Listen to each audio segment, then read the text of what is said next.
And we're live. Welcome, everybody. This is the Reality Czars podcast, and I'm your only host tonight, Nate.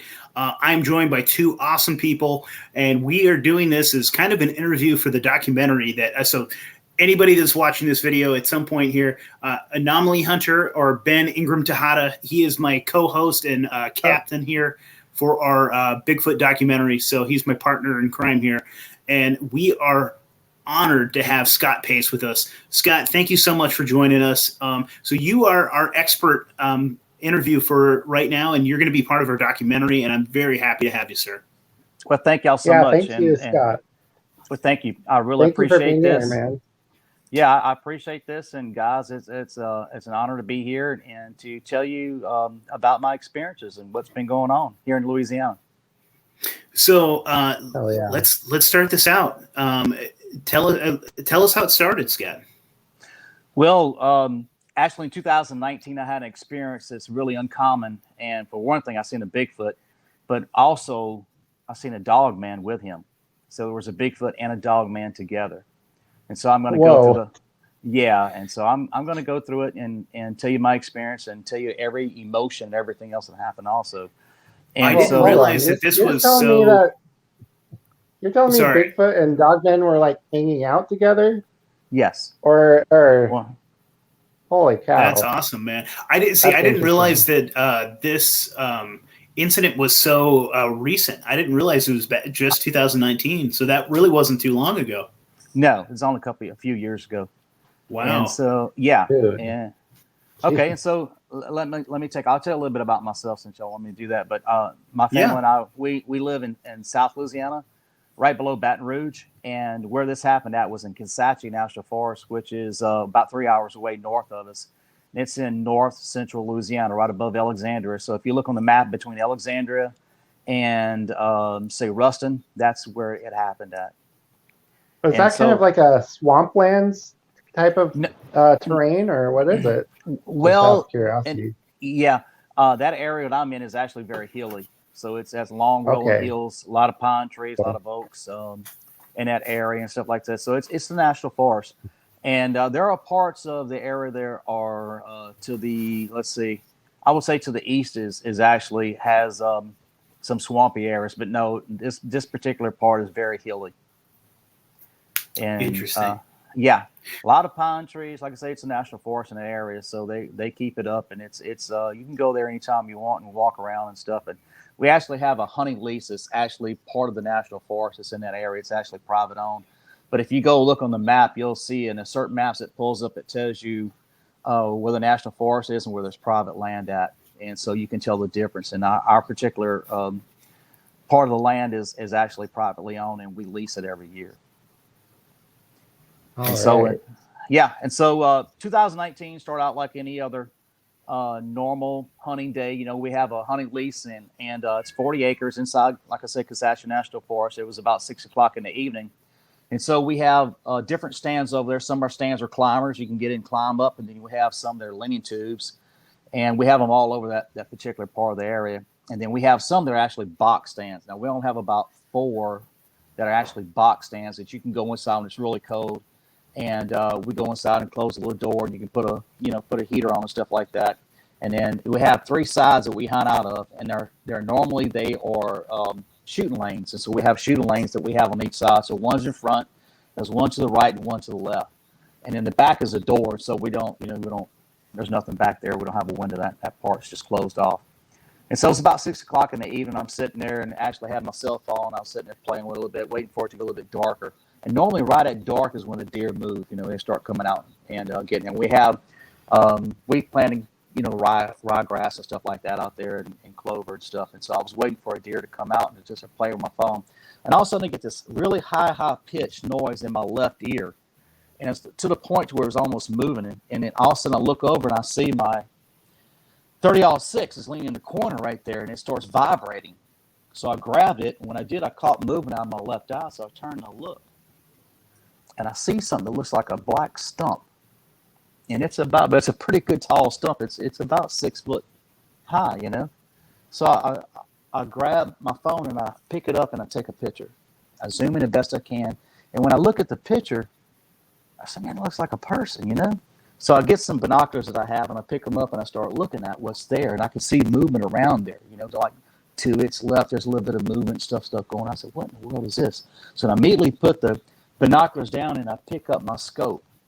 And so, have you ever heard of Redfield scopes? Mm-mm. Okay, so Redfield, I think they're in the Oregon, Washington area. It was where they're made at and stuff. They're really good scopes. Okay, and I have it on my 30-06. So I picked it up and I looked, and when I looked through the scope, I seen something there, and all of a sudden I see this face, and his face is really, really oily. And right when I looked at it, I knew that it wasn't a person. I knew immediately it wasn't a person. Jeez. And I looked at the eyes, and the eyes are orange, like where you would have blue eyes or brown eyes or green eyes. They were orange and like a starburst yellow. Okay, beautiful eyes, but the skin was very, very, very oily and black. Didn't have a whole lot of hair around here. Just had a face. And the nose looked like a normal person. It really did. The hair, you could see it was hair, and stepping on his shoulders. And his shoulders were broad, very, very broad. And it was black hair all over, but the hair was actually kind of thick, like it almost had an undercoat on it. And when I looked at it, it wasn't dirty either. A lot of people talk about how a lot of times they'll see a Bigfoot or something like that, but they see the fur on it or the hair on it will actually be matted and stuff like that. This wasn't like that at all. It was actually very clean. And when I looked at it, all of a sudden I catch movement to the left. And so I take my rifle and I swing, or it's left and to my right. So I move it over. And when I do, I see this other thing, and it's like walking up, and it looks up like this. And when it does, it's about 2 foot long, and it's a huge, when I say huge, it's a really big head that looks like a German Shepherd. How far over was that, Scott? Say again? How far over was that? It was about 30 yards from me. Yeah. And so, okay. Yeah, and so both of them in some pretty thick brush back there, but you can see the face is really good. Now, Jeez. the width of the Bigfoot was, I would say, probably about 4 foot, maybe 5 foot wide. And this Dogman wasn't quite as wide. It's probably about 4 foot wide, but the muscle, I could see the muscles on it because it was standing up. The other one was kind of squatted down. It was like squatted, like you squat down and look. It was behind some brush, and I really couldn't see the bottom part of that. But when I took the picture, I seen all of the legs, and you could see the body and everything. You can see the head pretty good. But when I looked at that Dogman, as soon as I turned it over, it started mind speaking to me, which I've never had happen before in all my years living. Never had anything like this happen to me before. But it told me, it said, put the gun down right now. I'm going to come over there and tear that building up and kill you. And I was like, what? So all of a sudden I'm in shock. I don't know what to do. So there's a bunch of emotions coming at me too. I mean, there's a load of emotions coming at me. First, the Dogman is trying to send out emotion to me that's making me like shake, like it's really cold. You got really, really cold. You start shaking. You start going to convulsions like that. It did that to me. Then all of a sudden, another emotion came at me, and it was the Bigfoot saying, no, it's peace, calm, it's going to be okay. Then what the next strange thing that gets even weirder was they started kind of arguing between each other. Like the Bigfoot was telling it, like, be still, leave him alone, don't fool with him, leave him alone. And all of a sudden the Dogman says, no, he's pointing a gun at me. And I can hear all this. This is what's really, really strange. I can hear all this stuff. Okay? And so I didn't know what to do at this point. In fact, I kind of lost some time because people asked me before, have you lost time? I said, well, kind of, And at the time, it was probably a little bit after 6 o'clock. And when I left and got away from there, it was closer to 6:30 because the sun was going down, okay? And it goes down kind of early in that time of year and everything. But anyways, I'm sitting there looking at them, and I'm just in shock because, number one, I see a Bigfoot. Then number two, I see some tall, at the time I didn't know what it was, okay? So I didn't know what all this stuff, actually what it was when I first looked at it. And when I seen that Dogman, I looked at it again, it was like it really wanted to try to come attack me, but the Bigfoot is trying to hold it back to calm it down, like it wanted to launch at me, okay? And so all of a sudden, a different voice came to me, and it said, leave now. And so I reached over, got up. I don't know how, I just got the courage. I got my backpack that I had, I put it on, I grabbed my rifle, and I started walking out. Well, as soon as I started walking out, I took the safety off the gun. I said, well, it's not a good thing to do this, but if they come, I'm going to start shooting. So I had to parallel them. I walked out the side entrance to the right, and I had to go down. I had to actually follow the the one shooting lane that I had and started following them out. And when I got back, I got to my golf cart. I have a golf cart that's gasoline powered. It's all jacked up and everything. And so I have a golf cart, and I was sitting there waiting for my cousin to come around. This was right at 6:30. Okay, so there was a little bit of time that went by there, and I heard him crank up, and he just come flying out because he was ready to go. So anyways, he passed me up, and that time when I was walking out, though, I could hear them following me out. When I was walking there, and I counted, it sounded like about 4 of them walking out with me, and so they were parallel. I mean, walking right on the side of them, just where I was going, they were going. And when I got to this big clearing, this opening, which was like an old lay down area where they used to log at and everything, I was sitting on my golf cart and I had my gun ready. And I just looked at the woods and I said, if y'all come out, I said, I'm going to blast you. So I've got plenty of bullets. And I said, y'all come out. I said, you might kill me today, but I said, I promise you this. I'm going to shoot at you and I'm going to kill some of y'all too. But they never came out. Never did. So we cranked up, we left out, and I was supposed to stay for the weekend. And I remember not saying anything to anybody at that time, and I was really scared.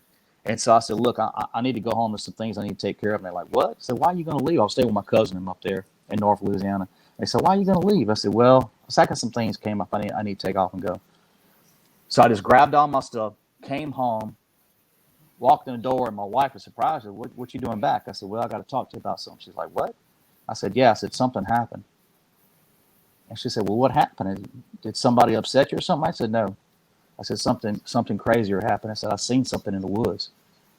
So she's all eyes now. She's looking at me. She goes, well, what happened? I said, I seen a Bigfoot. And I seen something else, but I don't know what it is. At the time, I didn't know what a Dogman was. I never even heard of Dogman. And I said, and talked to me too. She said, what? I said, yeah. I said, mind spoke to me. I said, it got inside my head.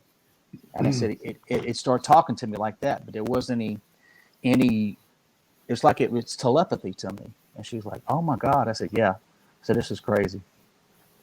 How does your wife take all this? Did she accept it now? Is she? Well, there's a lot to go into since then. Okay. So there's we're going to have to continue on with this because there's a lot happened since then and continues to happen now. And now, unless they act crazy and stuff like that, we just accept what happens. You know what I mean? So they fought. So I'm going to tell you about the thing that happened the week before, which was muzzle loading season. And then this was actually rifle season. Okay. We were in just 2 different weekends. What a crazy story, man. So wait, this gets better. So I go the weekend before, same box stand, I'm in there, okay? And I see this, and this was in the morning time too. This wasn't in the evening time, it was in the morning. So we got there early before daybreak and all that, when I got everything set up, and I had a muzzle loader then. So I got my muzzle loader ready and all that, loaded my muzzle loader up, and I'm in this stand. And it's a little bit further away, okay? So it's about 60 yards away, 60, 65 yards away. And all of a sudden I guess it's about 8:30, I see this deer come out. So it was a doe and it come out. So I said, well, I'm going to get my meat for the year. I'll get me some meat. So anyways, I opened the little window and I look over there and I see that doe. So I lined up, and I don't have a scope on this muzzle loader. It's open sights. So I shot. Pow! Smoke comes out, everywhere. And all of a sudden the smoke clears and I see this deer. It's laying on the ground. So, it's dying. All right. All of a sudden it's lifeless. So I said, well, just in case, I'm going to reload my gun. And then I'm going to go over there. So I start approaching this deer. And when I get to right before I got, out the door, all of a sudden I see the deer. Watch this. The deer uprights. Okay. So the deer uprights and takes off. What? And I'm in shock. I'm like, the deer that you just shot is dead. It's on the ground. There's blood everywhere. Okay. It's dead. It's lifeless. All of a sudden it gets up and takes off. Huh. And I'm like, what in the world just happened? Right. So I start walking around there where it's at, and there's blood all over the ground. 50 caliber does a pretty darn good job, So I went over and looked around and said, this thing was dead. How did it do that? I said, what in the world? So I'm looking all around, and I don't see anything. So I start walking around the woods a little bit, and I'm like, my God. So I called my cousin. I said, hey, man, I shot this deer. I said, but it's not here. He said, what you mean it's not there? And I'm like, I said, I hit it. And it went down, but I said it got up and took off.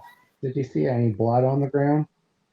Yeah, there's tons of blood. I mean, there's I don't want to get graphic on here. Some people don't like that kind of stuff, but yeah, there's There's stuff on the ground too. Okay, so there's plenty of blood. There's a pool of blood laying there.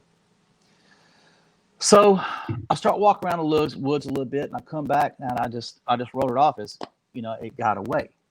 So I told my cousin about it and everything. He said, "Come on, let's go get the dog." So we got a dog, and we started running around there trying to. And he said, "Man," I said, "that deer got away." So I said, "I don't know how." So later on, I talked to some other people, and they're in the Bigfoot community and stuff like this. This was many months later.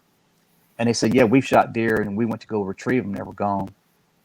Well, what had happened was I shot that deer, and one of them had cloaked. And when it cloaked, it went invisible and grabbed my deer and picked it up like you would pick up a purse or a bag and took off with it. Do you think that was a Dogman or a Bigfoot? I don't know which one it was, but it was one. It was one of them. Because let me show you something. Let me see if I get my hands here. Okay, this is the deer's legs. Okay, see my 4 fingers? Mm-hmm. They never moved. I never seen the legs move.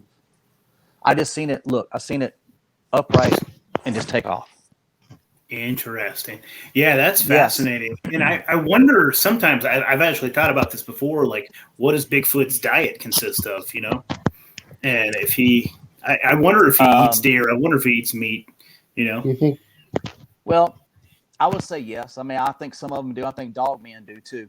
So I could see Dogman being a carnivore for sure. I just think of big animals. Like I think of like gorillas. Gorillas are vegetarians, and so I don't know why I just assumed Bigfoot would be a vegetarian as well. But he probably does eat meat. That's fascinating. I think that Bigfoot was trying to steal your kill or save the deer. Steal the kill. Steal the kill. Yeah. So I think he was dead already. So that happened in October. Okay, so I'm going to move forward to about March. I think it was March or April. So we have had that lease for like 10 years, and they told us, my cousin told us, he said, they're going to come and clear cut the land. I said, "What you mean?" He said, "They're going to come in and cut all the trees down." I said, "Well, if they got to do it, they got to do it. I mean, it's their land. There's nothing we can do about it, and we'll regroup and we'll hunt around there." And we do. We've done that. So so what they did is they came and they started cutting all the trees down. When I say they cut them down, they cut everything down. They cut all the hardwoods. They cut everything. So they stripped it. Okay. So I'm sitting at home one Saturday morning, and all of a sudden the same thing. I get a high pitch in this ear again, and all of a sudden this voice comes to me and said, "Why did you destroy my home?" I'm like, "What?" They said, "Why did you destroy my home?" I said, "I don't know what you're talking about." He said, "Well, y'all went in and y'all cut all the trees down and everything. You destroyed our home." And I said, "Well, first of all," I said, "it's not our land." So I just started talking to him like he talks to me. I said, "First of all, it's not our land." I said, "We lease the land." And I said, "That's why you only see us here. You only see me. You might see my other family and stuff." They said, "You only see me there about 5 or 6 times a year. That's it." And I said, "What we do is we pay to hunt deer. We go in there, we hunt deer, we hunt hogs. And if there's, we don't hunt squirrels or rabbits over there either. A lot of times people in Louisiana, they hunt all that too, but we don't hunt all that. We hunt deer, we hunt hogs. That's all we hunt." And so that's why you don't see us there a lot. And all of a sudden it's like it got a spirit of depression or something. And I felt like it just sunk and it left. But I never seen. Fascinating, man. I never seen anything. It was only like it was there talking to me. Okay. Scott, you and I talked on the phone earlier, and I wanted to go over something because you told me that story about you in the hunting blind and looking down your scope and seeing the Bigfoot and the Dogman, but there was something else interesting that you had discussed. It's like, well, first of all, you said the energy that you were getting from Bigfoot was like peace and love, like he was sending like kindness, which I thought was really fascinating. But also you said that you made eye contact with Bigfoot and everything changed after that. Would you describe that for us? I would say everything in my life has changed since then, because now I actually mind speak with them. I actually talk to them. So there was something about when you made eye contact with Bigfoot, it made like almost like a psychic connection between you two, and now you can communicate with them. Yes, it did. I never communicated with them before this. It didn't happen. So I don't know how they do that or what's their ability to do that, but it's when I looked into its eyes, it's like something happened. It was a connection that was made. Now I can't explain that, and I don't try to explain it. All I know is is when I feel them come around, I know that they're around. You know, I've got many stories now since 2019. It's 2022 now. So, you know, and they're there. And when I want to talk to them, and I can pretty much just talk to them. Now, this past hunting season, I took one of my best friends and went up there. And I told him the story too. And they were kind of like, you know, all right, well, I don't know about all this, you know. I mean, just like some people are not going to believe this story. That's fine.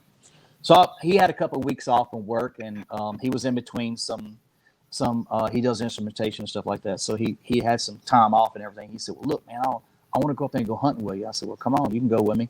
He said, but I just want to go sit in a stand. He said, that's all I want to do. And I said, you know, they're up there. He said, yeah, okay. I said, all right.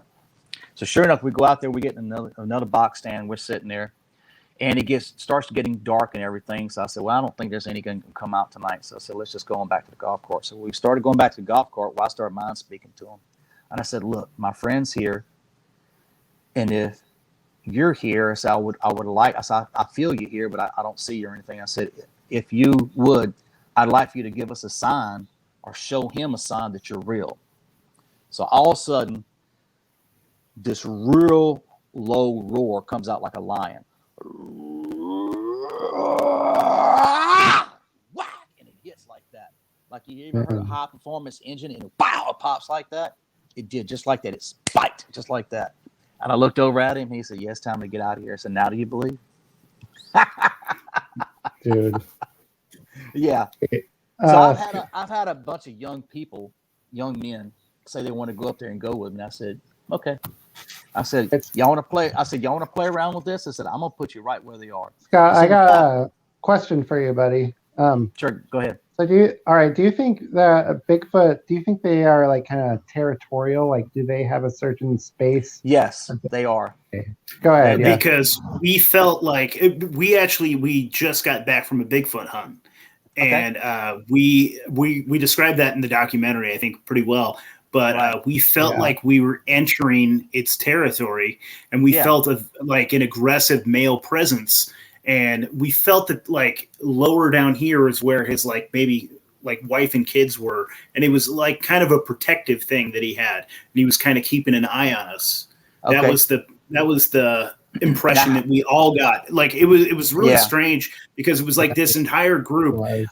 We had 4 people with us, and we all were having this same feeling and these same sensations. And it was absolutely fascinating too, because like we stopped for a while and we went to meditate actually and try to communicate with Bigfoot. We were trying to kind of like, hey, if you're here, like, you know, let me explain something to you and what I started doing my approach. Okay. So what you did is let me explain to you like this. Y'all don't really know me, right? Suppose I come up to your house and I'll walk up to your front door, and just for instance, okay, this goes with hunters. I've got a 30-06 and I'm standing in your yard. What do you think? You don't know me. Intruder. I've never met you two guys before. Exactly. You're an intruder. You're danger. Okay. So you two guys don't know me. Well, some people want to call them apes and want to call them all kinds of other stuff. No, they're people. They're a race of people. They just look different than us. Okay. And I've had them tell me that too. And they said, why are you so, why are people so scared of us? I said, because you look different. Are we that different? That's what they tell me. Are we really that different? I'm like, well, you look like a cross between a monkey or an ape or some other thing, some other creatures, and you just don't look like we do. And he said, we're not like y'all. We're nothing like y'all. So your approach, let me talk to you about your approach. Having said what I just told you, next time when you go in or you want to go into an area, number one, ask for permission. Say, look, my name is Scott Pace. I'm here just to walk through this area. Do I have permission to come on this territory? Do I have permission to come in here? You're going to feel it. One of the things that's going to happen if you walk into an area and they don't like you, one of the first thing they're going to do is put off a feeling. Yeah, dude. I honestly, now that you're saying that, like it's kind of dawning on me that we did not ask for permission. we did not ask for permission. We went in there, and I had a gun on my hip too. And don't do that. Don't do that. Well, there's mountain lions up here and bears too, and so we were just to be safe. Yeah, let me finish telling you guys what you need to do, okay? And this is how you're going to get results. Love it. They know you're there. They have lookouts, okay? Right. And if they want to put the dogs on you, then you're really going to be in trouble, and that's a Dogman, okay? So they all have family units. They have other things that are around there. Some things, I don't know what these other things are, but this is your approach. When you walk up, if you have a gun, yeah, you want to protect yourself, but introduce yourself. Say, hey, I'm here. We're only here to walk around and look, and we're only here to explore. We're not here to hurt you or your family. Let your intentions be known. I think we were good about that. We were good about that. Have a presence of humbleness. Don't go in there with cockiness and all this stuff. You know, just like if the four of y'all walk through a different neighborhood, okay? Think of it like that. That is their home. So when you're walking through a neighborhood or you're walking through the woods or whatever, see, people don't, it is walk through stuff like blah, blah, blah. It's no big deal. It is a big deal to them. You're going to feel them. So another thing they'll do is this. They'll put off a scent like a skunk, something that'll stink like urine and throw up and everything else. I don't know what that is. It's like some kind of gland they shoot out, okay? That's going to be, if you get really close to them, they'll do that. Now, if you get too close, they're going to zap you. And once they zap you, it'll make you sick. It'll either give you headaches, it'll give you blurred vision, it'll make you throw up. I've had all that, okay? Since 2019, I've had that. And once they hit you, sometimes you may lose consciousness. You know, you may lose consciousness. You may pass out. I don't know. I've never been hit that hard, but I've heard of different things happening like that before. So, yeah, you know, everybody wants to see a Bigfoot. Everybody wants to go into the woods and do all this. But what people don't understand is, be careful what's coming because you really don't know what you're getting yourself into. So you got to be careful. One thing is be respectful. They are a people. They're huge people. They can cloak. They can go through portals. They can do all kinds of stuff. I've got all kinds of stuff. So let me tell you about my phone. So I was on our land, which is about a quarter mile away from there. And we're actually cleaning it all off right now. It's our family land. My father gave it to us. And so me and my wife are up there trying to take care of, you know, getting it all ready for a retirement place. And so we're actually building like a little mini campground up there, and that's what we're going to do. And while I was there, actually last year, doing some work in the middle of summer, I put my phone up and I was just taking pictures of what I had done because I want to do like y'all want to do like a little documentary thing of the progression that when we got the land and how it's turned out, what's going on with it. Well, all of a sudden I get this blurry thing just come straight across like this. And all of a sudden I look at my phone. Now when I put the phone, this is crazy. When I put the phone forward, it shakes like this. All right. When I put it toward me, it doesn't do that. Now I talked to another guy that's a director, and he does a lot of video and stuff. I've never seen anything like that before. Never seen like that. So that's fascinating. Scott, have you had another visual experience with them again?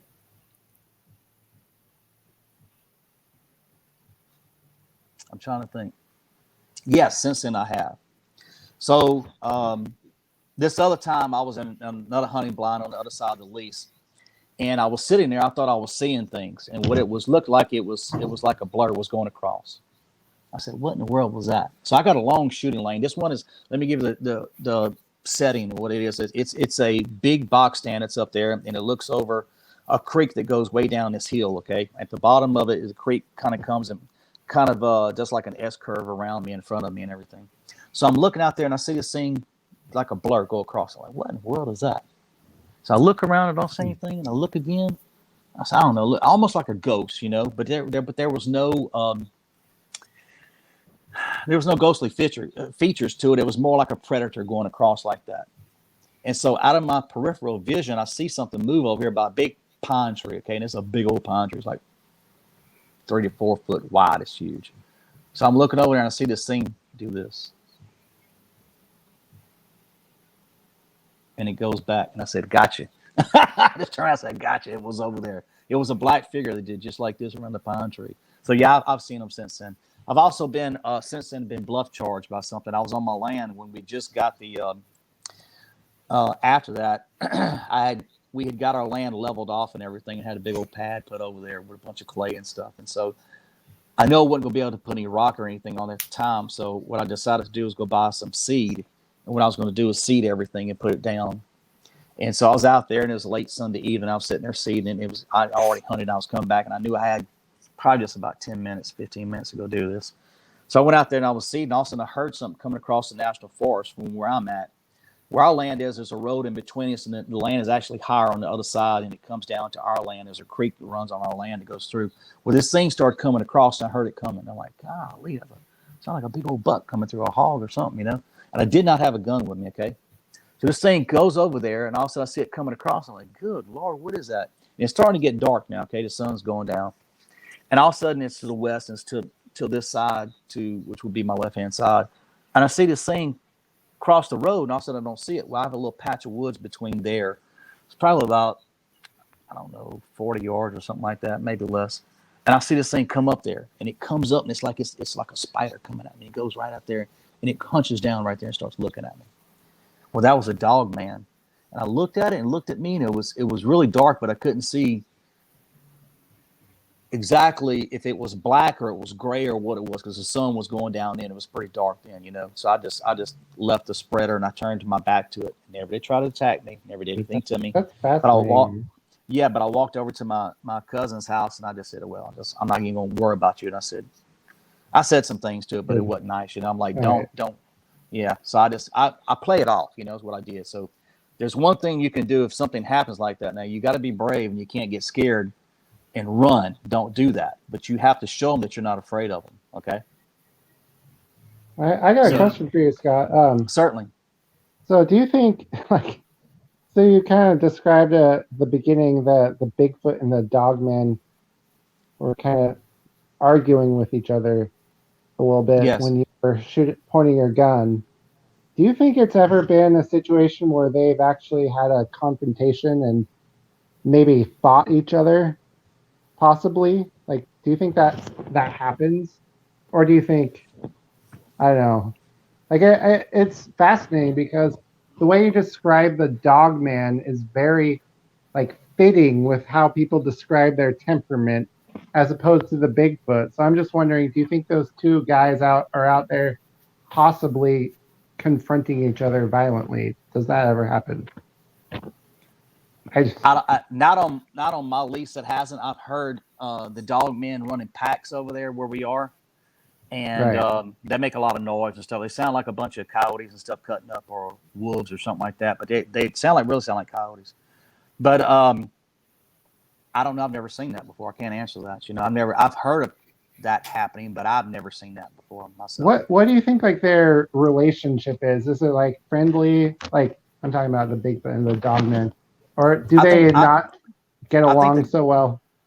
I think the Dogmen are more like if they're together, if they're in a unit with them, I think they're in their clan. I was just to call them their clan. Okay, so a family unit like a clan, Bigfoots are. Okay, and what I've gathered is they're pretty much like your dog at your house, but they have, some human features to them also, like the legs and the way they look and everything. They have some of that part of it to them. I can't really call it human. That's fascinating. Do you think that some are domesticated, sort of like by the Bigfoot, and then they're, like you said, they run in packs as well? So do you think that there's some wild ones, or do you think that they are just kind of live symbiotically and they're kind of like friends with Bigfoot? I think there are packs of them, but I also think there's some that hang out with the Bigfoot and stuff like that, that they're part of their unit, they're part of their clan and stuff.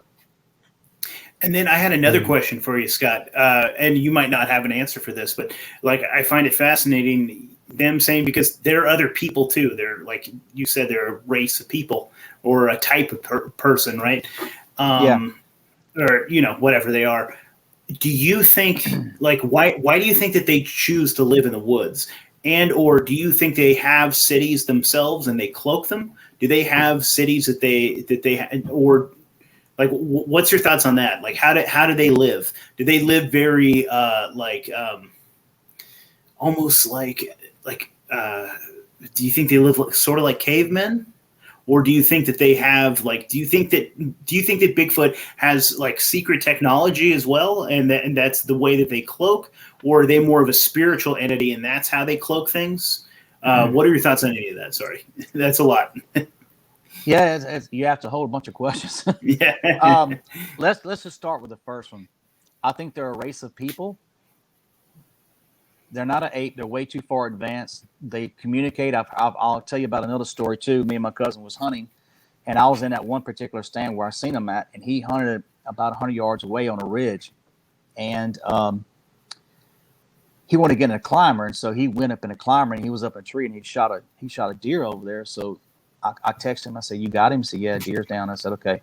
So we start going over there, and so I went to him where he was at, and also we heard something go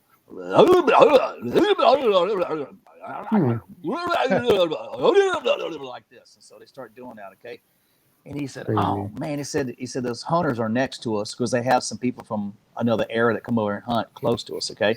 He said the hunters are coming in on us now. So we're worried about, other hunters coming in our little small area and hunting. Then all of a sudden I said, well, let's just hurry up and get the deer. I knew what it was. Okay. So I said, let's just hurry up and get the deer. So let's get out of here. So we grab each leg and we start pulling the deer out. Okay.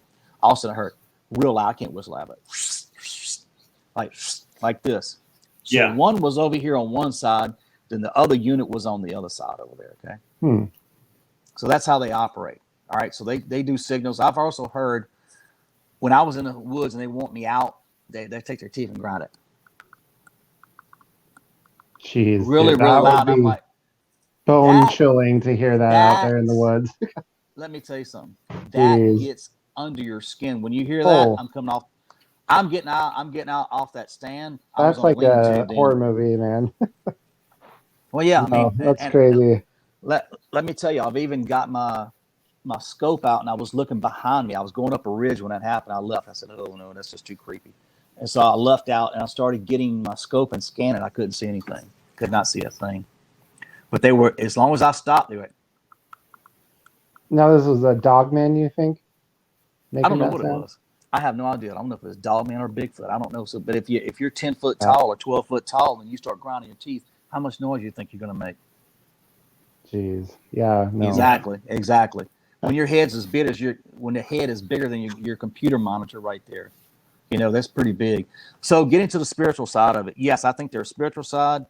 I don't think there's any magic involved in it. They're just different than us, and I'll go into some more of that stuff later on, and I'm gonna get into some things. I asked them certain questions and what they said, and so they have abilities that we don't have.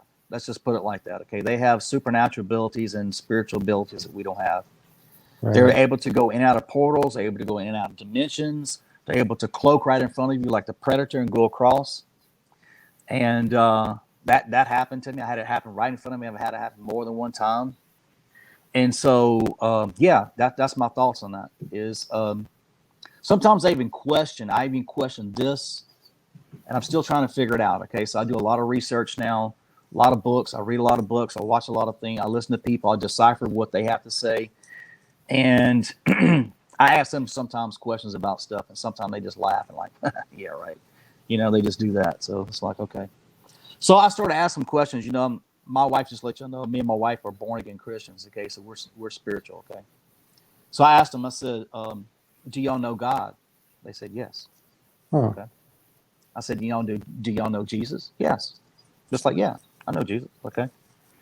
I said, "Well, I want to be, I was kind of being a smart aleck." I said, "Well, how can I get to know God and Jesus better?"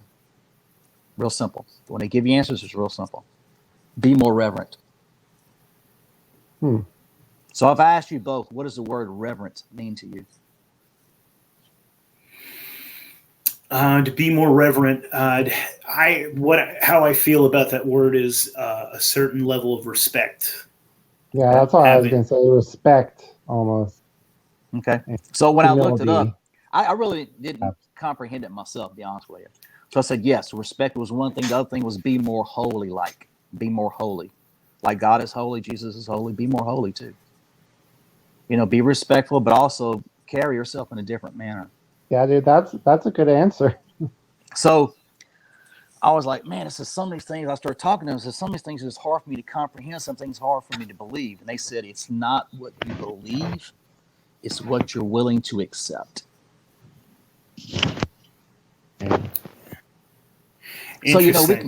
So, guys, we can see some things that we don't believe. Man, I didn't believe that deer uprighted by itself and took off, okay? But could I accept it, that it happened? Yeah. Can you accept that there are other things on this earth that we can't explain? can you accept that God made other creatures besides us? See, here's the problem with the world today. A lot of people believe that we're the only race that's out there. We're the only thing that God made. Totally wrong. Totally wrong. God made things visible and invisible. God made creatures, all type of creatures. I mean, if you go to the book of Job, there's all kind of stuff that he made, and he even questioned Job about it. You know, there's all kind of stuff that God created. He is the creator. We're just a race. So here's I'm like mentally bookmarking where we are, because that's some stuff that's some deep stuff. Yeah. So Scott, I just had a question for you.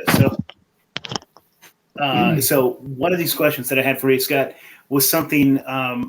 So when we talk about them being a spiritual creature, and we talk about them having the ability to mask themselves, I guess, or to hide themselves. Yeah. Do you think that they live here in this realm with us, or do they have like an interdimensional realm that they go to? I think they can do both. Okay, because I wonder 100%. About like where they live. Maybe they live somewhere else. Like they might have homes, like they might have villages, they might have like an entire society, and we just can't see it. It could be just literally on the periphery of what, like we can't see it or touch it because it's just slightly like out of sync, with our. Yeah, so they're so good at adapting to their environment and blending in. Okay, and let me just go with it like this. A lot of people in the community. Now, I don't talk to a lot of people in the community about different things other people have sightings. I talk to them. Other people trying to make a point, or they're trying to make a name for themselves. I don't fool with those people, because what I tell you is real. Okay. A lot of people want to take pictures and they say, well, that's just pareidolia. Okay. So I say, okay, if that's pareidolia, then why are certain things happening? Why am I having tree boles on my property? Why am I having glyphs on the ground? Okay. Why is it that I'm being mind spoke to? Okay, why is it they're communicating and telling me things about them and about their race and about their family units and about their children and stuff like that? Yeah. Why is it that I'm having visitations at my home? Why are they coming inside their home, my home, and leaving their kids here and taking off and going somewhere? Dude, no, your experiences are kind of undeniable. Oh yeah. So let me go over some things that's happened here at the house. Okay, and this is going to blow your mind. So I'd read quite a few books and stuff like that, and one of the people talked about sometimes they will leave their kids here when they have young ones to actually learn from you. And I'm like, wow, that's pretty deep. So there's a lot of stuff that you read that you understand. And when I got into this, I started reading everything. Okay. And I'm gonna tell you about some other experiences too, that when I started saying and doing certain things, they showed up. So anyways, we started having some crazy things happen here in the house. One of the things that happened was me and my wife was in the kitchen one Saturday, and we were having breakfast and stuff like that. And all of a sudden, like a Star Trek moment, this thing illuminated between us. And we both, like, she's by the kitchen sink, and I'm over there on the stove, and I'm cooking. I looked at her, and she looked at me, and I'm like, what in the world is this? Now, I'd heard something a little bit, but Dana actually, my wife had actually felt it and seen it. And she said she heard a vibration or something like that, like something almost like an, how can I explain it? Like almost like a hovering thing. She said it was almost like an engine or something above the house that was doing something. And she felt it before I did. And I was like, whoa, that's weird. The latest craziest thing is, and this is going to get you. So, my wife likes it cooler in the house, and I like it a little bit warmer. At night she likes to turn the air conditioner down. So I was actually laying in bed the other night, and every night it's funny. You ever take the pillow and put it over your head, so you can sleep better or something like that? You ever done that? Take an extra pill and do that? Every night.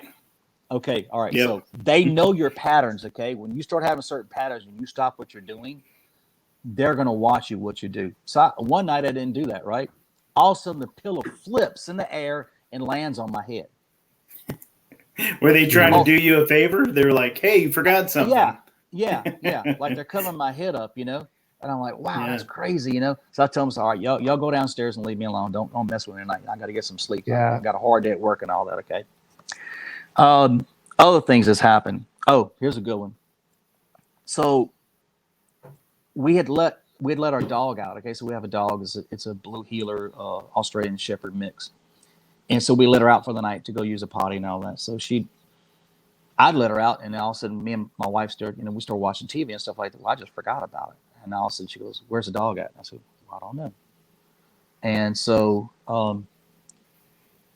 went outside, called for the dog. She went outside, called for the dog, couldn't find her. So I went on the golf cart, went down the road, started looking for her, and come around everything in the neighborhood and stuff. So I came back, and the dog is back by then. Okay, so I asked her. I said, "What happened?" She said, "Well, I started mind speaking to him," and she said, "Don't hurt my dog. I want my dog back now." All of a sudden in my shop, she said she heard something moving. Now, my dog is not allowed to go in my shop. Okay, I don't let her go in my shop. So anyways, all of a sudden she opens the door and the dog is in there. She runs out to her and comes to her, jumps on her and everything in her ears. But when I got home and looking at the dog's hunkered down and her ears are pulled down like this. If you know anything about dogs and stuff, what does that mean? That means that something has happened. Yeah. Scared. So she was like that. Yes, she was scared, correct. So something had happened to her, okay? But they'd actually take my dog. I don't know how they did it, but the doors were locked, okay? My shop was locked up. The doors were pulled down and my door was locked. They actually took the dog and put it inside. Now, how do you explain that? Yeah, man. That's crazy. So y'all have heard of people going missing before, right? Oh, yeah, yeah. Yeah, I grew up pretty near Mount Shasta, and that's a pretty notorious area. So that has a lot of connections to Bigfoot. I did ask them about that. I said, "Do y'all take people in cloak and take them off and stuff like that?" They said, "No, we don't do that. Something else is doing that." So I'm like, "Whoa." You know what's fascinating, Scott? Oh, sorry. Go ahead. Go ahead, Ben. No, I was just gonna say I have a couple questions for you, but it might take a while, so you go ahead. Okay, what I've heard is I've heard sightings at Skinwalker Ranch where they're seeing these orbs and they're seeing these UFOs, and then if they look out in the yard, they're seeing like little mini Bigfoot and things like that. Right. And so I've heard these instances where like Bigfoot is seen in the same vicinity as some of these UFO things. And do you think that they? What I was going to ask too. Like I was wondering if there's a sort of connection. So the little mini Bigfoots are actually like portal guards. That's what they do. They'll be there and they'll come in and out and stuff like that. But they're pretty much a little gatekeeper. They're like a little person that opens the door. That's a really interesting way to describe it. I've heard other people say similar things, but that's really fascinating. Are they allowing the UFOs in, or do you think because I think about Bigfoot a lot actually, and I've thought about them being interdimensional creatures, and I almost think that they're kind of like chaotic neutral. They're these just kind of like these interdimensional creatures that float between our reality and whatever this like simultaneous or like similar reality next to us that we can't really touch, physically. I asked them about that one time, okay? And so this is what they told me. And I don't understand it because I don't have that kind of knowledge. They said quantum physics. And I'm like, oh my God, here we go. And I was like, what do I do with this? So I asked them about that type of stuff like that. And they said, yeah, quantum physics. And I'm like, oh my God. You touched on something. You said orbs. I have seen many orbs before. I'm going to go over something that.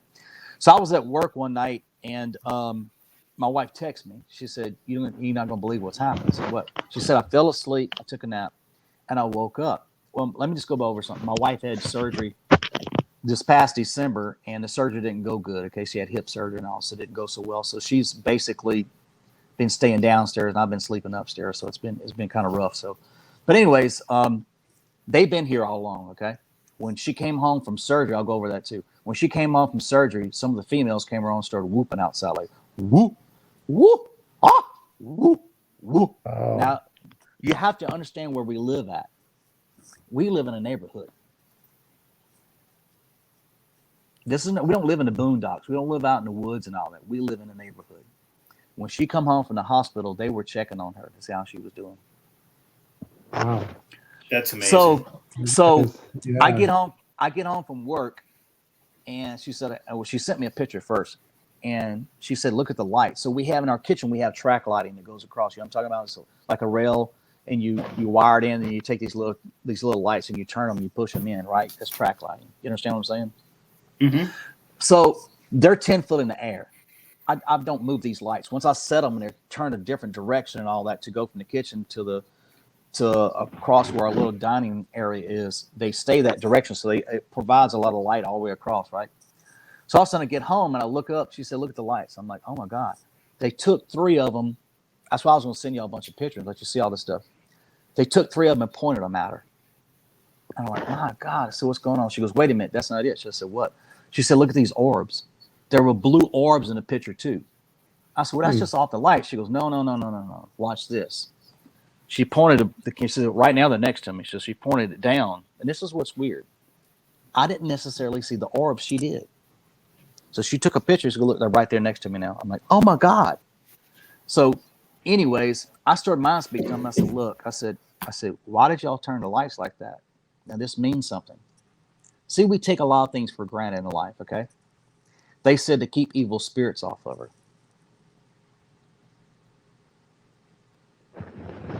And I'm like, yeah.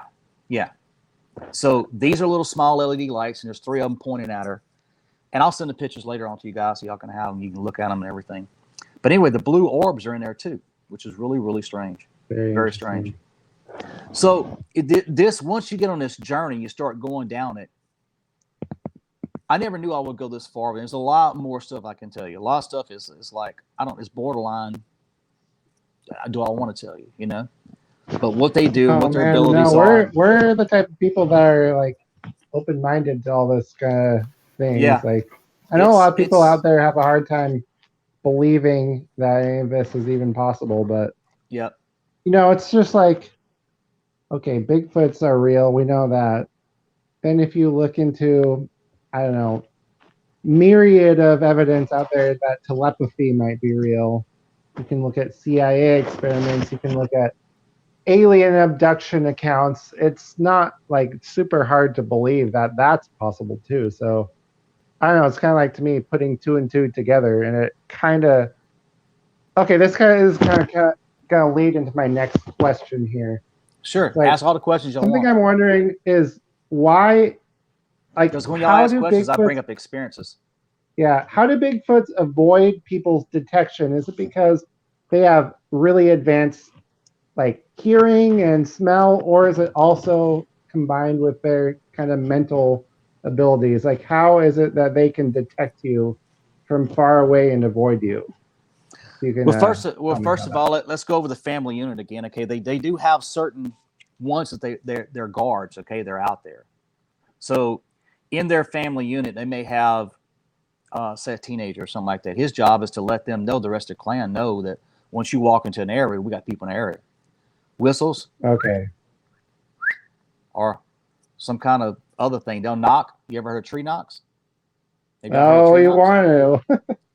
We tried. So haven't yet. The tree knocks mean different things, right? You hit on the side of the tree, one means something. If you hear, like I heard one time, it sounded like an AK-47 going off.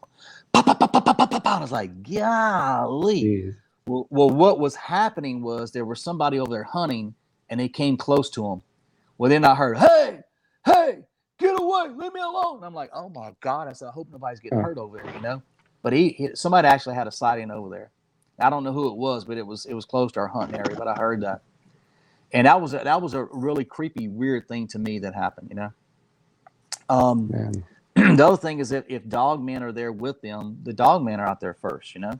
So the dogman, you're not going to see a dogman. I mean, if they're really just hunkered down in some brush or some thickets or something like that, you know, when you're walking through, you'll never know they're there. I would imagine a dogman, just like a dog, has an incredible sense of smell and can detect you way before you could see him or hear him, right?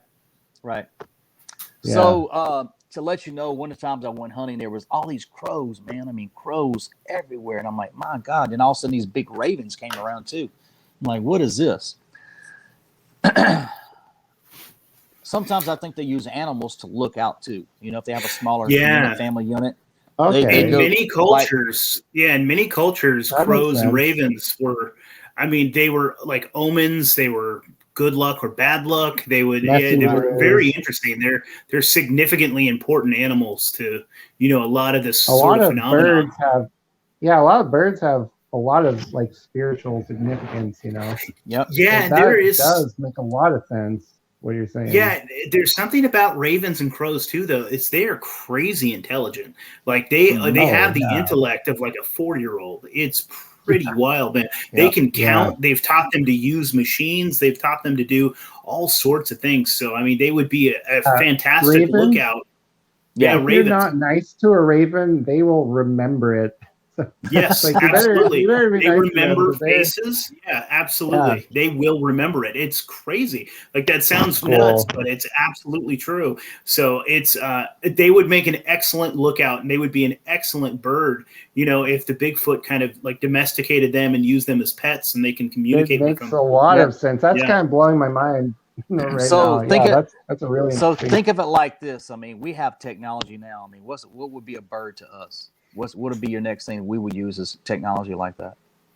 Drone. There Yeah, you go. dude. Yeah. So just think. I mean, I That's started doing a lot of thinking lately, fascinating. and I'm trying to talk to them. I'm like, my God, I said, just think if we had the ability to use. Okay, I'm just throw something stupid out there, and you're gonna laugh at this. What if I was able to use a crow to go look at traffic for me? I didn't have to have a cell phone or anything like that. You can see what's down the road or whatever and come back. How's the traffic up there? I'm not just throwing something out there. Hey, But Scott, think about this. So have you seen The Matrix, the original movie? Yes. Okay, do you know how Agent Tom? I don't remember what the agent's name was, but Right. do you remember how the agent could like jump into people? Yes.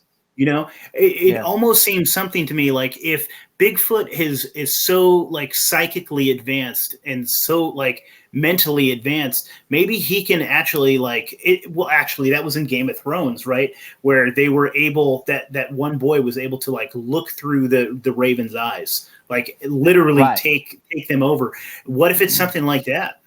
I think it is. I don't think they're actually jumping their body, but I think they're able Yeah, to you can look through their telepathy. eyes. Yeah. Just make So the that's connection, yeah.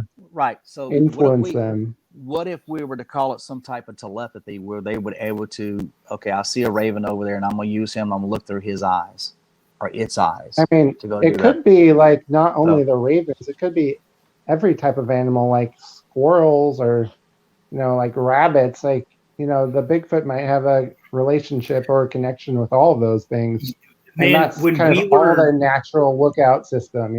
Yep. yeah. I don't know. I'm just thinking right now. Well, we saw several squirrels on our way, like in cross our path, and like right I when saw we a were in that rabbit. area. Yeah, I saw a legit through that rabbit territory. out there. See, that's amazing. Yeah. Because what if they were able to get inside? Did the rabbit or a squirrel ever look at y'all, or they just ran across? Yeah, this squirrel stopped and was kind of like don't know. taking. Yeah, this guy he stopped and was on a tree and was looking at us. Okay.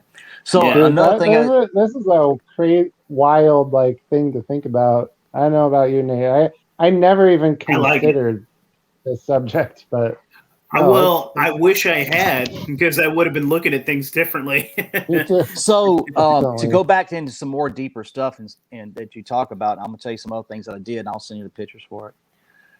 So I started reading some of these books, and one of the guys from your area, his name is Dr. Matthew Johnson. You ever heard of him? No, I think you mentioned him to me Sure. though. Yeah. He's in Washington area. He's originally from Oregon. He's up in your area over there. So when this happened, I was hungry. I wanted to just absorb everything and every book and everything. So I started ordering books on Amazon. Okay, I started getting all these books in. Well, you can't order his books on Amazon, so I got in touch with how to get his books and everything. So I ordered them. So I ordered both his books. I read both of them. One of the things he says is communicating with them is when you go out there, ask them if they are the Janu. So let me tell you about the story about the Janu. The Janu. Janu. Can you say that? Say Janu. Janu. Janu. There you go. There you go, Ben. You got it. All right. So just remember that. Janu. So it's another communication thing. All right. I don't know what it means. That is just what they call their race, like we're called humans. Okay. So Janu must be some kind of a good name that's supernatural. That's kind of like you're calling them something really big and something wonderful. Okay. So I was out hunting, and it was in 2020, and had to be in around November or something like that, I believe. And so before I started to leave out, the sun started going down at the end. And I said, well, nothing's happened. I didn't see any deer or anything. So I asked him, I said, if y'all are here, so I want to ask you a question. And I said, are you the Janu? So I just sit. So I'm just sitting there looking. All of a sudden, these silhouettes start coming up. And it starts coming up like in the trees and stuff. Some were small, some were large, and some stuff, I don't even know what in the world it was. It was like alien looking stuff, had slanted eyes, and some of them looked like a snake, like a big, huge snake. And so they had nothing like a Dogman. I didn't see any Dogman, but all of a sudden these other faces start coming out. Do y'all remember what Eddie Munster looked like on the Munsters? You ever watched the Munsters a long time ago? That face came up too, like that, okay? And then all of a sudden this huge face came up behind it. And when I say big, it was just huge. I mean, as big as my house. And this face came up behind it. And I was like blown away. And I'm like, oh my God. How do they do this? I was fascinated. You know, I was just sitting there, and all of a sudden the sun starts going, so I got to leave anyway. But it was like they were putting on a show for me. And then a mind spoke to me and said, take pictures before you leave. So I started taking pictures. That's how fascinating. So I started getting these pictures, okay? And so it's almost like, you know, when you set, reminds me of genie, or like the jinn of Islamic tradition. This is not evil. Okay, let's go over something real quick. The jinn is evil. It's devilish, okay? These are not evil spirits. They've never tried to hurt me. They never tried to take over me. They never tried to cause me harm. Now, they do come in my house and play. They do some stupid stuff, okay? They hide my wallet when I get ready to go to work. They'll hide my keys and stuff like that. So they're almost like a trickster entity. Yeah. Well, the young ones, yeah, but when adults come around, like the mom comes around or an adult would come around, when they come around, their business, okay? And I felt them before. I've even had them show up at my work before. And one time, it was 2020 or 2021, I can't remember. I think it was last winter. Had one show up, and I felt it when it came over. And this was something different, but it was one showed up, and it was on the roof. And when I looked up there, I was actually shutting down all I have to shut down at night, you know, shut down the business and everything. So I was outside walking around, and I looked up, and when I seen it, it was looking down at me. And this thing was huge. Big old black hairy thing was standing up there. And I didn't notice it. Sometimes they say they have wings. Some of them have wings. I didn't see any wings on this one, but it scared me. That one scared me. And I was shooken up. And so we heard it and we left and everything. So that night, you know, we left the business and all. But yeah, that's the crazy. genre is really, really interesting because it showed me a bunch of silhouettes. Now, it did not try to hurt me and did not try to attack me or anything else, but all of a sudden these faces just start coming up. Scott, I have another question for you. Certainly. When you are with someone and you have an experience like this, have you had someone see it with you? Like, have you had two people see it at the same time?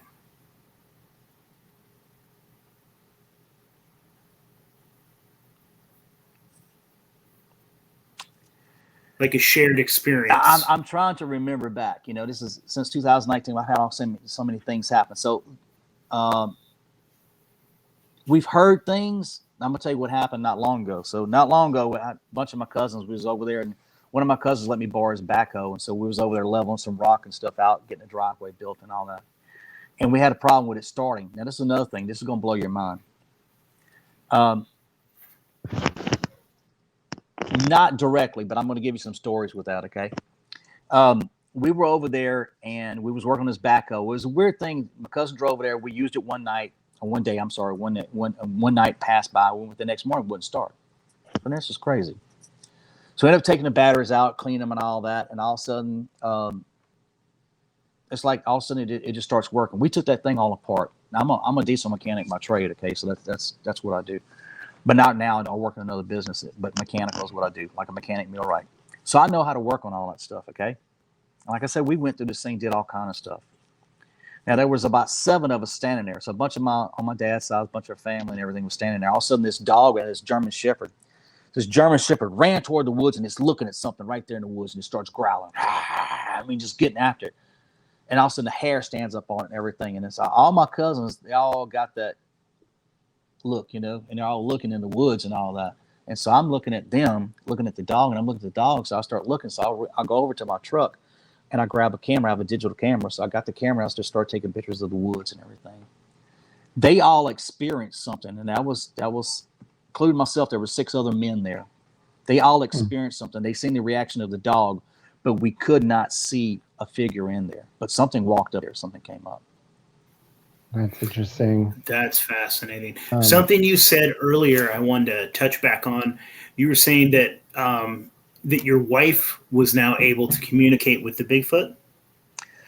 So how did that come up? Okay, she doesn't necessarily talk to them like I do. I mind speak with them. She feels things, like she feels stuff. So she doesn't mind speak to them. No, she doesn't talk to them. She feels things. You understand what I'm saying? Like she has an experience. Like I actually talk to them. She doesn't. So does she was just like putting out a thought out there when she was like saying, "Hey, I want my dog back. Don't hurt my dog." So she was like just pushing that out there, and they were able to feel it. Oh yeah, they brought the dog back immediately, and they put it back in the shop. But you know, it's kind of weird. Suppose they took the dog outside of the shop, which they did, but they didn't want her to see them, so they went inside the shop and put the dog in the shop. Man, that's what I'm kind of getting right now. Was they didn't want to. You have to understand, if you see something that's 10 foot tall, it's pretty scary and all that, I mean, the way they look and all this is very intimidating, right? Yeah. They're not here to hurt us. They're not here to intimidate me. They're not here to intimidate my wife. I mean, they actually, we have respect for them and they have respect for us. Scott, I want to go back to something you said way earlier. It's kind of like the moment you first made eye contact, you said that changed your life. Can you tell me like a little bit about that? And if there's a certain like what it felt like, and is that also what it feels like when you mind speak with them? I'm just a little curious. If you could tell me about that. Yeah. Asked a couple of different questions. Okay, something did transfer. I don't know what transferred. Something happened. Something was imported into me. Something was given to me. A gift was given to me. Because I can see them in the woods and I can see different things, and sometimes I see them cloaking. Like people send pictures. I'm in a bunch of Facebook groups now, and I can pick them up pretty quick. And in fact, my wife can pick them up too. She can see them pretty quick now too. But the first thing I look for, if I'm looking at a picture, I'm looking for something that looks like eyes. I'm looking for a facial feature at all. So I'm looking for something that looks like if there was stuff all around me. And you just start looking, look for eyes first, look for a mouth, look for something, and all of a sudden you start making it out. Then other times when they're cloaking, just look for this right here. See the outline of me? Look for this. Okay, that's how you do it. Yeah, something was imparted to me supernaturally, something spiritual. I can't explain that. I don't know how to explain it. I don't think I explain it to ladies. Do either one of y'all go to church? Yes. Okay. Ben, you go to church? I do not. Okay. All right, so this is a question. It doesn't matter if you go to church or not. Has either one of you ever prayed and got something back? Yes. Yes, definitely. Yeah. Okay. You got something, like you actually heard something, right? I mean, you felt something, you heard something, your inner spirit, or you felt the Holy Spirit or something like that come back to you. Oh, yeah. I mean, more, I don't know how to describe it, but yeah. Sure. I know what you're saying. Yeah, okay. Definitely. All right. So that's the way it is, right? And so, whenever I pray and I hear from God and stuff like that, it's different. It's a different type of feedback. In other words, okay, I'm trying to put it in layman's terms. I really am, but I get stuff from them, and they're not around me all the time. They don't come bug me all the time. They hear, but sometimes they're here, and I can feel when they're here and stuff like that. And they usually want to communicate. And when I don't communicate with them, I just start asking them questions. And they love to communicate with us. They want to communicate with us, but they have to be very, very careful. What was the second question you asked about? You asked about the supernatural side, but you asked about something else. What was the other one? I was kind of like wondering, when you make mind contact with them, like how do you know, like what happens that you are I either get a high pitched noise in my ear, or I Have either one of you ever had that happen before? You get a real high pitched noise, and you almost like your head's going over. Yeah, Yes, I mean, yeah. I think so. Yeah, I know what So you're saying. next time this happens, try to talk to them, and just see what happens, and see what you get back. Say, hey, I'd love to talk to you. If that's y'all, if that's the forest people, whoever you are, you're Lejanu, would you like to talk to me, or can I talk to you? That's Ask permission to talk to fascinating. them. I mean, it happened to me today Yeah, while I was in that's church. interesting. And yeah, So happened why to would me. so if they know Jesus and they know God, why wouldn't they go to church? Yeah, they Right. could have gone with me. Yeah, yeah. Why not? Yeah. I gotta So ask you one I'm more sorry, thing. If I my camera. can, Go ahead. I'm sorry, my camera fell over. I On my want to phone. ask you actually something a little specific to something that happened to me that I kind of want to get your perspective on, if that's okay. You ask me any So, questions you want. I mean, it's either yes or no. I mean, I'm not gonna I lie. mean, this is I'll just tell you everything. something just for me, really, not for the documentary. But so Sure. I'm wondering what does it mean if, let's say, you're out there camping and a Bigfoot, let's just say, snaps a big tree, charges you, and then lets out a terrifying screech, like something that's very, very high pitched. Okay. Like, why would it do that, and what's that about? First thing, you're in their territory. Okay, you're in their home or you're in their territory. Okay, they want to know what your intentions are. They want to know who you are. It's like I tell you before, Ben. If I come to your house, you don't know me, and I walk up in your backyard or whatever, and I'm just standing there, what are you gonna do Right. to me? What is going to be your reaction to me? Get the hell off my property, right? Get off my property. I'm gonna take a sticker or I'm gonna take something right here and throw at you. Now in the Yeah, I South, mean if you makes do that in the sense, South, because they might get a gun and start shooting at you. They don't ask questions down here. I mean, I don't know what they when do I out heard west. that, my only thing was I am terrified and I'm running for my life. Well, But that happened to me. here you have to understand it. If you go in the woods with intentions of meeting them, they won't let you know that, hey, I'm here. I'll come at you and I'm here. Why did you run from me? It's kind of like, why did you run? You came to see me, but I'm just letting my presence know. And I'm letting you know that I'm here. I'm big. This is my territory. I'm Yeah. protecting my territory. But what are your intentions? If you wanted to hurt you, you could have threw a tree at you and crushed you. So Ben, why don't you tell him that Exactly. story? You were a young okay, man. the thing that still doesn't make sense to me is it was something that happened to me. It actually happened on my parents' house, which is another thing that I don't understand. So I was in the 6th grade, and me and my two friends were camping outside of the house on the trampoline, and we kind of like were hearing footsteps out in the forest, actual footsteps. Yep. And it kind of would come and then stop and then come and stop. And eventually we hear this, a giant crash, a snap, like a small tree. And then whatever it was ran up the embankment, and clearly bipedal, very big, very loud. And when it gets to the top, it let out a extremely terrifying screech, very loud. It almost sounded like a velociraptor or something from Jurassic Park is really the only thing I can compare it to. But in that case, I don't know what was going on, because it's almost like we were in our home, like this thing came onto our, my parents' house. It wasn't like we went out in the woods looking for it or anything like that. I would have to I've say always this. wondered. Well, it's probably a juvenile, like a teenager. Yeah, okay. You're a teenager, they're a teenager. They just trying to size you up, is all. That's it. Trying to mess with us, even just have some fun. Well, I mean, some testosterone. Yeah, some testosterone. He was sizing you up. He was like, he's sizing you up, man. That's all he's doing. He's come here and sizing you up. I was a very aggressive teenager. No, I was such a that jackass makes sense. when I was a teenager. Yeah. I've almost kind of thought a Bigfoot, like that's one thing. If that was a mountain lion, that's almost a lot more scary, because almost certainly that mountain lion was trying to stalk us and hunt us. That was a teenage Bigfoot coming to size you up. They had to be. Yeah. I mean, mountain lions aren't breaking trees. No, exactly. Come in and shred you. If they want you, they're going to pounce on you and shred you. They do screech. I know they do screech. Yeah. Yeah.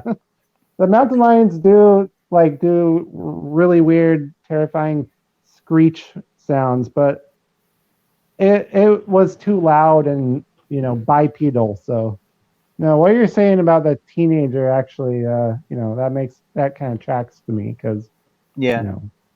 Yeah. Thank you for Well, that, Scott. I oh really yeah, kind of that's fine. I mean, that makes a lot of sense. yeah.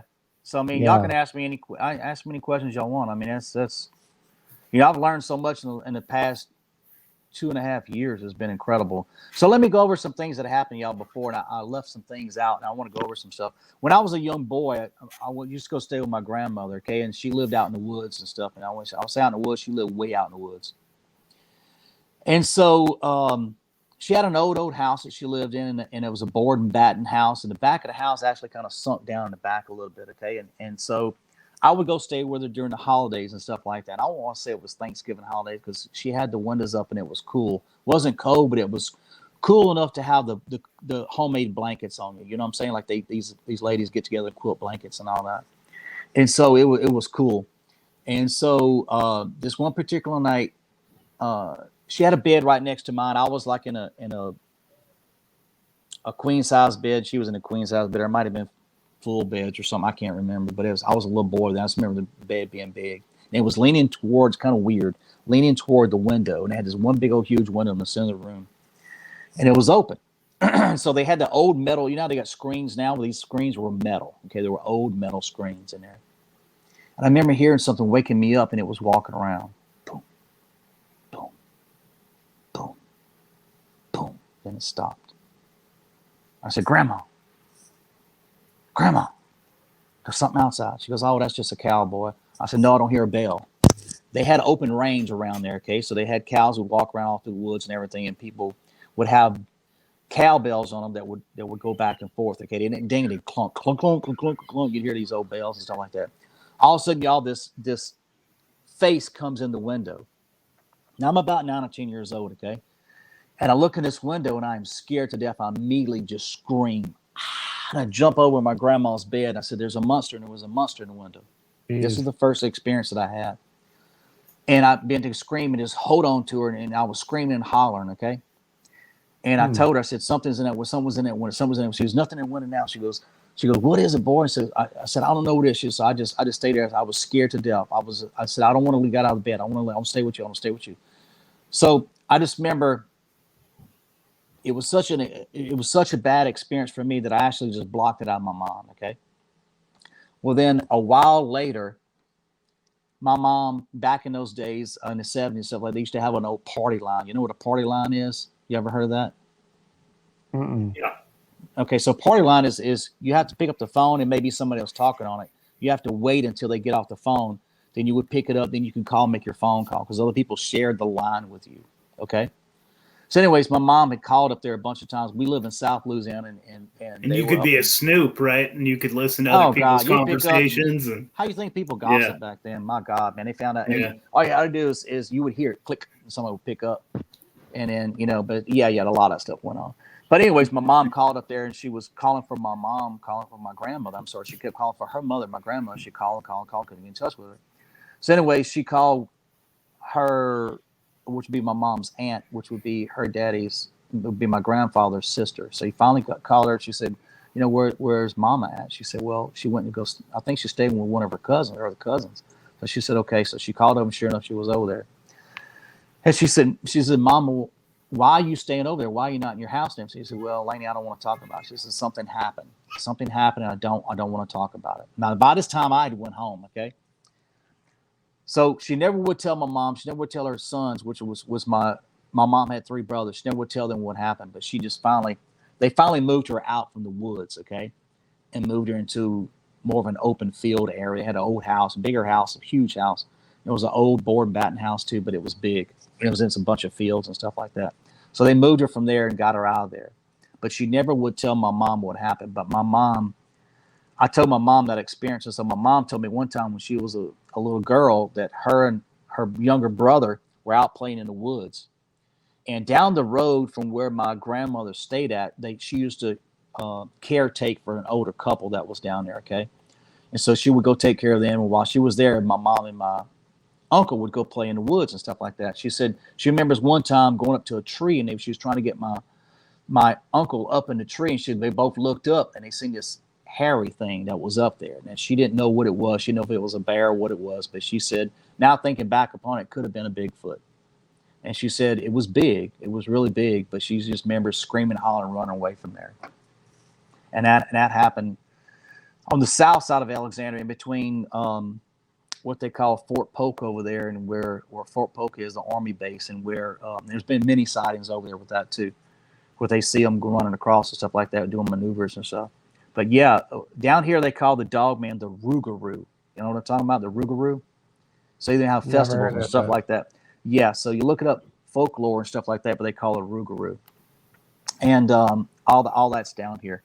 But yeah, that was my first experience actually with that I seen something. And so many years later, I was hunting in the same area where we're hunting at now.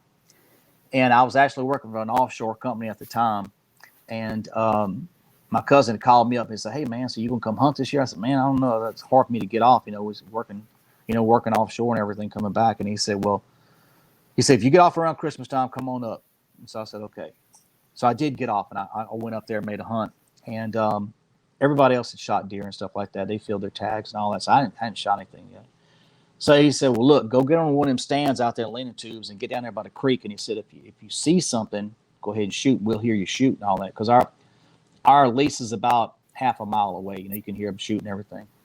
So anyways, I went and got on that leaning tube that morning, and I didn't see anything, did nothing. So he called me up and said, look, we can run dogs today. He said, there's certain times of year you can actually run dogs on your land and everything and run over there. So it was during Christmas and all that, the holidays. So he said, well, look, I'm going to go get the dogs. And he said, I'm going to bring them over. So I said, okay. So we got the dogs, and sure enough, I heard something coming through. I heard the dogs come through. He let the dogs, and they started barking and everything coming that way. And all of a sudden, I heard something running toward me. So it's pretty heavy. I'm thinking it's a big old buck, you know. So this thing's big, man. It's going to be a big old buck. So I'm waiting for it. I got my gun. I got my rifle ready. And back then, I didn't have a nice Redfield scope when I had a Tasco. I'm not putting down on Tasco, but they're just not the Redfield. You understand what I'm saying? They're a cheaper scope. So anyways, I hear this thing coming, so I got out of stand. It's more to the left. So I got out of stand. I run over there on this clear cut and this old logging trail they had. So I'm sitting at the top of the hill and I'm waiting for it to cross. Now behind me is pretty much like a clear cut where they had cleared all out, and there's some more woods and stuff over there. And the national forest is pretty much, you know, spread out trees and stuff like that. They're in line, pretty much in line, you know, and their longitude and latitude, they're set up right, you know, and everything, and they're in line is what I'm trying to say. So anyways, I hear this thing coming, it stops. Then the dogs stop, and the dogs turn around and go back to my cousin. I said, that's weird. So I start walking down this hill, and I go down this hill, and all of a sudden I stop, and I see something. It's a hole that's about 2 to 3 foot round. And inside that hole, I start looking. I'm like, what in the heck is that? And I see something in there, and I see this hairy thing that's sitting there, and it has dark hair, but it has shades of dark brown too, you know, and a little bit of red in it, stuff like that. And so I start looking. I said, what in the hell is that? So I take my scope and I pick it up, start picking up. It's before I wore glasses too. And I start looking at this thing. I said, what in the hell is that thing? This thing has like pointy ears, and it has a long snout on it like a baboon. This thing on the face kind of looked like a baboon and all that. I'm like, what in the hell is that? And I didn't know what it was, you know. And anyways, I kind of just said, I didn't get a weird feeling, but the eyes were black. There were no white in the stuff in it. It was just black. That one really creeped me out. I didn't know what the hell that was. But anyways, I was like, okay. I started looking around and said, what else is in the woods with me? It didn't look like a bear. It didn't look like a man. It just looked like something big and hairy, and it had a baboon's face on it. And so I said, what the hell with this? I said, I'm getting out of here. So I went back to where my cousin was in the little lay down area, a little clear cut part they had. And he said, you didn't see that deer? I said, deer never crossed. He said, you didn't see it? I said, nope, didn't see it. I said, well, don't worry about it. I said, I'll come back later, shoot another deer. Ain't no big deal. So he said, all right, what's going on? But I never told people that story. I kept that in. I never told that. But later on, I started doing some research. Have you ever heard of a gugway? You ever heard that term, gugway? No. Go look that up. This is That thing they call it a face eater. That thing could have easily attacked me and come and got me, but it never moved. I had that gun. I was sitting there, and they could see me clear. And I was pretty good Face ways eater? back in there. Is that what he said? What's that? A face eater? A face eater. Why do Correct. why do they call him that? They're more of a carnivore than they're not vegetarians. I'm sorry, they're not vegetarians at all. They're more like meat eaters. That's what they do. They eat people when they eat stuff. They're the killers. Are they Would a you type say of that, Bigfoot? like, I'm sorry. I was going to say, like, I've heard something like a Wendigo before, but I don't know. Wendigo, Wendigo is something totally different. That's something up north. We don't have Wendigos down here. Okay, so my question is, do you think this was a type of Bigfoot, or is this a different type of creature? So this is like... It's a type of Bigfoot, but it's a different type of creature. This is one of the bad ones. Okay, this was a bad one. It was a bad one. Is that just to say, like, it's an individual that's gone bad, or is there like a whole subspecies that is all kind of bad, do you think? There's different types out there. You know, the ones that I've only ran across one bad one so far. That was it. Luckily, the thing didn't come after me, but it didn't. But there's different types out there. There's definitely different types. So the ones that I mind speak to and talk to, I mean, those there's other bad ones out there. Yeah, that's fascinating. Do you remember this, Ben? We were looking, so we stopped at a Bigfoot museum in Boring, Oregon, and they had the different names for them. And they had these different names for like different geographic locations. And so where we were at, names. Yeah. Do you remember what ours was called? There was one in our Oregon forest, and it was something like they called them like lady cannibals. It was something like that. Do you remember that? So they were that our specific Bigfoot was a type of. They called it a cannibal, and I'm trying to see if I took a picture of that. That was a very interesting description. No, yeah, that was like the translation of the Native American name. But there's like 100 of them on that board. I didn't take a picture of it. It was so cool. Me too. I just checked. I didn't. So speaking of Native Americans, my great-grandfather on my dad's side was actually half Indian. And so that could be something there too that's tied in. I don't know. Now I do have some friends that are Native American. I have one in particular, and I don't like name dropping, okay, so I'm not going to do that. But he and I keep in touch. And after I had my sighting, I'm trying to remember how he did an interview. I did an interview. One of us, I think I contacted him and started talking to him. When we started talking, I think we talked for an hour the first time. So he told me a bunch of stuff, and since then we've been keeping in touch with each other and stuff. So, yeah, he's they've got some wild stories. They've got some really crazy stories that he's told me that him and his brother and stuff have been through. Yeah. Fascinating, man. This has been a lot of fun, Scott. I would love to have you back on for a part 2. I mean, I think like we probably just scratched the surface, huh? Yeah, I mean, it's just a little bit what we've got so far, and so yeah. You're awesome, dude. Like that, especially that initial story about the Bigfoot facing off with the Dogman. Like I gotta say, that's one of the coolest stories I've ever heard. And and you just have a really good, unique, and kind of like informed perspective about the nature of these things that not a lot of people can like comprehend.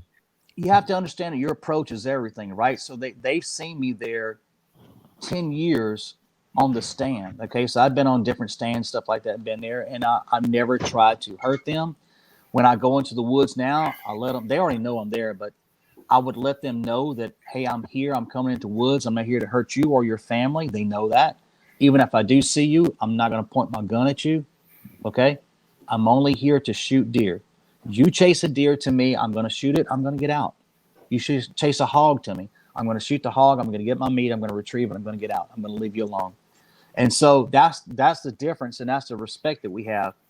And as far as the communication part, not everybody has this gift. Not everybody does this.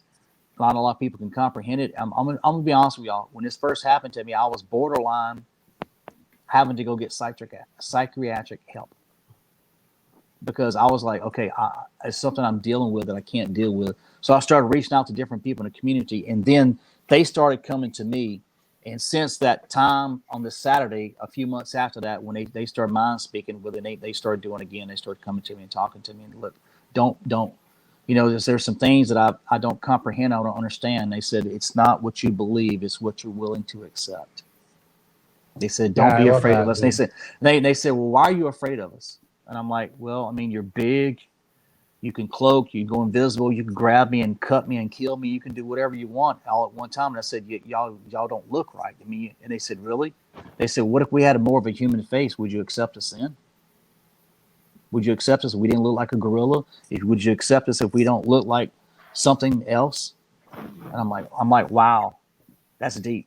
I said, well, if you look more human, I guess I would. It'd be a little strange looking at you look hairy, but I said, yeah, it would probably be easier for me to accept you, I'm hoping to get like one last little soundbite from you, maybe for a documentary. So I'm just wondering, what would you say to like a skeptic out there who doesn't believe any of this stuff? Like, what would you just, I don't know, like you don't have to prove anything, but what would you personally tell that person?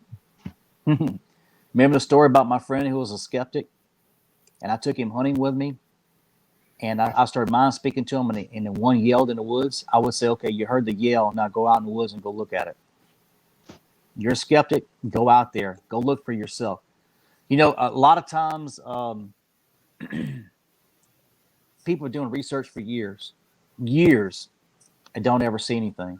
But they hear things, they have signs, they see things, they see tree bows, they see glyphs on the ground, they hear wood knocks, all kind of stuff. But they never get to see them. Not everybody's going to get to see them, okay? You're not going to, that's a given. Not everybody's going to see them. Your approach to this is everything. Number one, treat them like they're people. They just want to be treated right. That's all.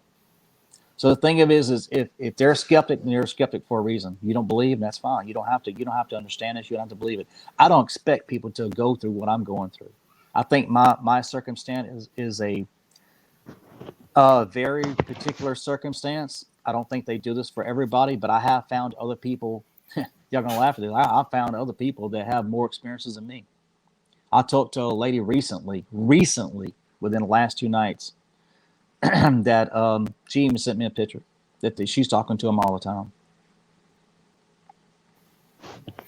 Fascinating, man. Yeah, that's an awesome answer, man. Scott. Yeah, so your approach to them is everything. Okay, so you understand, like I've told you before, if you want to go in the woods, you want to spend time with them, go sit out there. Let your approach be subtle. Don't go out there with a gun waving all around. Don't go in there threaten them. If you go in the woods like you go in there with a bunch of men going out there like we're gonna go hunt one and shoot one, good luck with that. Yeah. That's what I'll say.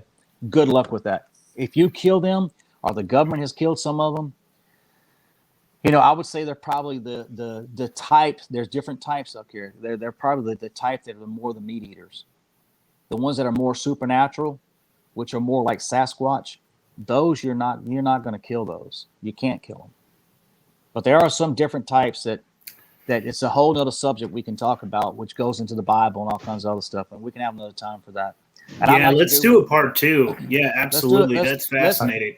I'm going to do So next time, what we're going to do is if you have me on again, I would love to come back, but let's do it from a Christian perspective. What I've learned since then. Sure, absolutely. And I'm even gonna. We're gonna break out the Bible. I'm gonna give you some Bible scriptures too, and it's gonna blow your mind. Okay, let me just give you one, and this is gonna be a brain teaser for you. You got Jacob and Esau that are born, right? Okay. Yeah. Go do your little research and go read up about Esau. Born a red, hairy man.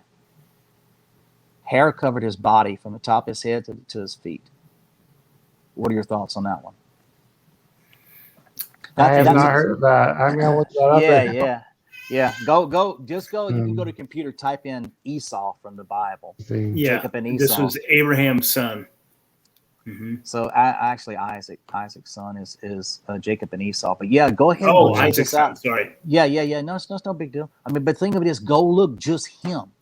Now, I have not read anything in the Bible prior to that about a hairy man.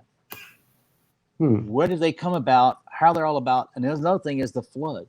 Okay, so if we believe that all these things, the dinosaurs and all these other things, are put away by the flood, how did they come back?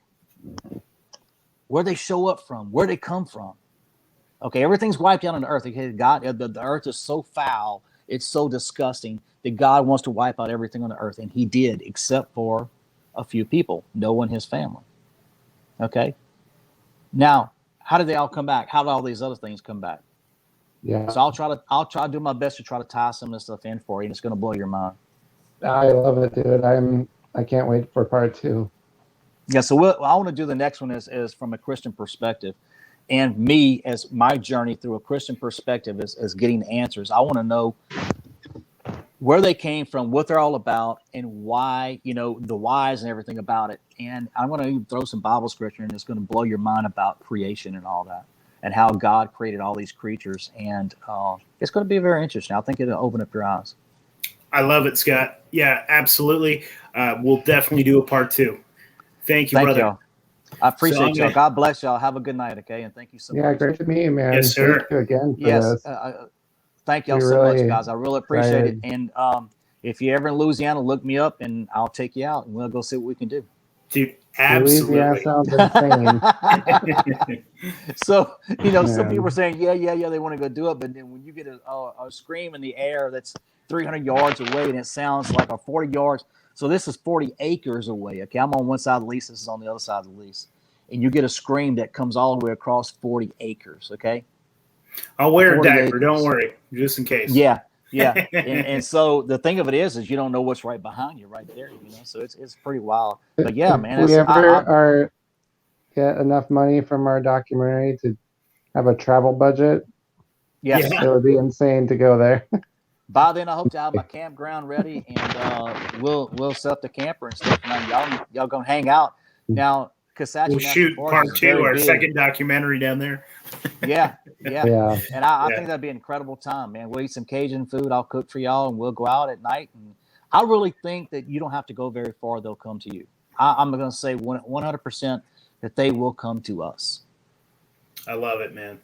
Well, again, thank you very much, Scott. God bless you. Thanks, guys. God bless y'all, and thank you for your time. I appreciate y'all listening too. Okay. All right, like man. I say, you guys, your approach is everything to these people. Okay, and so think of them as a people. They're a little bit different than us. They have some supernatural powers and stuff like that. But I'm going to go into that, and next time you have me on, we'll go into why they have these and why we don't have them.